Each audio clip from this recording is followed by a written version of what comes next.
அப்பா தகப்பனே, இதோ இந்த நேரத்தை ஒப்பு கொடுத்து ஜெபிக்கிறோம் ஆண்டவரே. அதோ அன்ற சீடர்களை இருவராய் அனுப்பினீரே தகப்பனே. யாரை நான் அனுப்புவேன் என்று சொன்ன தகப்பனே, இதோ நாங்கள் இருக்கிறோம் ஆண்டவரே.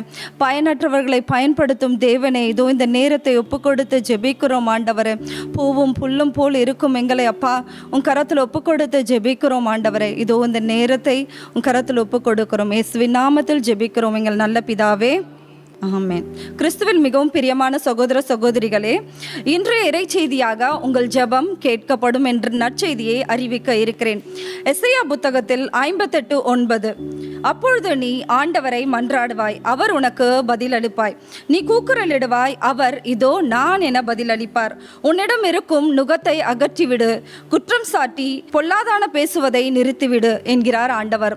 இதோ இப்போ ஆண்டவர் நம்ம எப்பெல்லாம் கூப்பிடுறோமோ ஆண்டவர் இதோ நான் என்று பதில் அளிக்கிறார். எப்படி ஒரு குழந்தை ஒரு தாயை கூப்பிடும் போது இதோ நான் இருக்கிறேன் என்று சொல்வது போல ஆண்டவர் எப்பெல்லாம் நம்ம ஜெபம் செய்கிறோமோ அப்பெல்லாம் இதோ நான் என்ன பதிலளிக்கிறார். அதற்கு தடையா இருப்பது பொல்லாதானதை பேசுவது. உம்மிடம் இருக்கும் நுகத்தை அகற்றிவிடு. எப்பொழுதும் கவலைப்பட்டு கொண்டு இருக்கும் அந்த நுகத்தை ஆண்டவர் அகற்றிவிட சொல்கிறார். பொல்லாதானது பேசுவதை, அடுத்தவர்களை சுட்டி காட்டி பேசுவதை, எப்பொழுதும் அடுத்தவர்கள் குற்றத்தை மட்டும் பார்த்து அவர்களை சுட்டி காட்டி பேசுவதை நிறுத்திவிடு என்று சொல்கிறார் ஆண்டவர். அவமானப்படுத்தி பேசுவது, பழி சுமத்தி பேசுவது, கணவன் என்றால் மனைவி, மனைவி என்றால் கணவன், மாமியார் என்றால் மருமகள் என்று அடுத்தவர்களையே சுட்டிக்காட்டி அவமானப்படுத்தி பேசும் அதே நாவால் நாம் ஜெபிக்கும் பொழுது நம் ஜெபம் கேட்கப்படுமா என்று சிந்திக்க வேண்டும். பிரியமான சகோதர சகோதரிகளை, தொடக்க நூல் 39, ஆண்டவர் யோசேப்புடன் இருந்தார், அவர் செய்த அனைத்தையும் ஆண்டவர் ஆசீர்வதித்தார். ஆண்டவர் மட்டும் யோசேப்புடன் இருந்தார். யோசேப்பு ஆண்டவருடைய கட்டளைகளையும் அவருக்கு பிரமாணிக்கமாய் எல்லா விதத்திலும் எந்த ஒரு சூழ்நிலையிலும் ஆண்டவர் இறை அச்சத்தோடு அவர் நடந்து கொண்டார். அப்படி இல்லை, அவர் சிறையில் இருக்கும் பொழுதோ அல்லது கஷ்டப்படும் போதோ தன் சகோதரர்கள் இப்படியாப்பட்ட ஒரு நிலை நான் தள்ளப்பட்டேன் என்று ஒரு நாளும் அவர் சொல்ல பைபிளில் நாம் கேள்விப்பட்டதில்லை. ஆனால் ஆண்டவர் அவர் சொல்லும் முன்பே, அவர் நினைக்கும் முன்பே, அவர் கேட்கும் முன்பே அனைத்தையும் ஆண்டவர் அவருக்கு செய்து கொடுத்தார். யாக்கோபு 4:3, நீங்கள் கேட்டாலும் ஏன் அடைவதில்லை, ஏனெனில் நீங்கள் தீய எண்ணத்தோடு கேட்கிறீர்கள். உலகம் சார்ந்த விருப்பத்தை மட்டுமே நம்ம ஆண்டவரிடம் கேட்கிறோம். இப்போ நான் கேட்டகிசம் கிளாஸ் எடுத்துட்டு இருந்தேன், 9th and 10th. அப்போ எடுத்துட்டு இருக்கும் போது ஒரு பையன் கண்டினியூஸாக ஒரு 3 சண்டே வரல. இப்போ மெசேஜ் போட்டு கொஞ்ச நேரத்திலே எனக்கு ஒரு கால் வந்தது. அந்த பையனோட தகப்பன் கிட்ட இருந்து எனக்கு கால் வந்தது. அவர் சொன்னார், என் பையன் 10th ஸ்டாண்டர்ட் படிக்கிறான், டியூஷனுக்கு போவான், எல்லா சண்டேவும் டியூஷன் போகலாம், இந்த அகாடமிக் ஃபுல்லாக அவன் வரமாட்டான் அப்படின்னு சொல்லிட்டு சொன்னார். சரி சொல்லிட்டு நான் அதுக்கப்புறம் அந்த மெசேஜ் இது பண்ணிட்டேன். கொஞ்ச நேரம் கழித்து அந்த தகப்பன் அந்த மகனுக்காக அவன் ப்ரேயர் பண்ணுறாரு. என் பிள்ளைக்கு நல்ல ஞானத்தை கொடுங்க ஆண்டவரே, என் பிள்ளைய நல்ல ஒரு மார்க் வாங்கி இந்த இதில் பாஸ் பண்ணணும்னு சொல்லிட்டு அவர் ப்ரேயர் பண்ணுறார். அவர் ஜெபம் கேட்கப்படுமா என்று சிந்திக்க வேண்டும். பிரியமான சகோதர சகோதரிகளே, புனித யோவான் எழுதிய திருமுகத்தில் 15:7, நீங்கள் என்னுள்ளும் என் வார்த்தை உங்களுள்ளும் நிலைத்திருந்தால் நீங்கள் விரும்பி கேட்பதெல்லாம் கொடுப்பேன் என்று சொல்கிறார் ஆண்டவர். நான் இதுக்கு முன்னால் ஒரு வீட்டில் இருந்தேன். அது எங்கள் சர்ச்சை விட்டு கொஞ்சம் தள்ளி இருந்தது அந்த வீடு.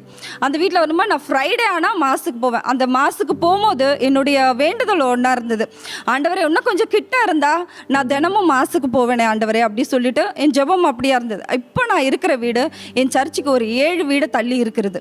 இப்போ நான் தினமும் மாஸுக்கு போடும். என் ஜெபம் கேட்கப்பட்டது. செப்டம்பர் மாதத்தில் மாலுக்கு போயிருந்தேன். அப்போ டீச்சர்ஸ் டே செலிப்ரேட் பண்ணுறதுக்காக மாலுக்கு போயிருந்தேன். அங்கே என்னுடைய ஃபோனை மிஸ் பண்ணிட்டேன். வீட்டுக்கு வரும்போது தான் எனக்கு தெரியும் என் ஃபோனை மிஸ் பண்ணிட்டு வந்திருக்கேன்னு சொல்லிட்டு.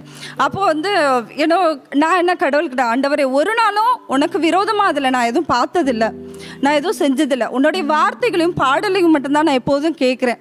ஆண்டவரே இந்த ஃபோனை எனக்கு கிடைக்கும்படி செய்யுங்க ஆண்டவரே அப்படி சொன்னேன். கொஞ்ச நேரத்திலேயே என் ஃபோன்லேருந்து என் கணவருக்கு கால் வந்தது, இது செக்யூரிட்டி கிட்டே இருக்குது, இந்த ஃபோனை வாங்கிக்கோங்க அப்படின்னு.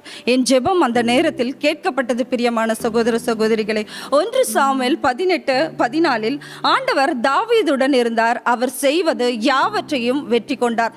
ஆண்டவர் தாவீதுடன் இருந்தார். பெத்சபாவுடன் செய்த தவறை தவிர தாவீது வேற எந்த தவறும் செய்யவில்லை. கடவுளுக்கு பிரியமில்லாத ஒன்றை அவர் அறவே வெறுத்தார். இன்று நாம் பாவ மன்னிப்பு மூலம் பெற்ற அதே மன்னிப்பை திருப்பி அதே பாவத்தை நாம் செய்கிறோமா என்றால் நம் ஜெபம் கேட்கப்படுமா என்று சிந்திக்க வேண்டும்.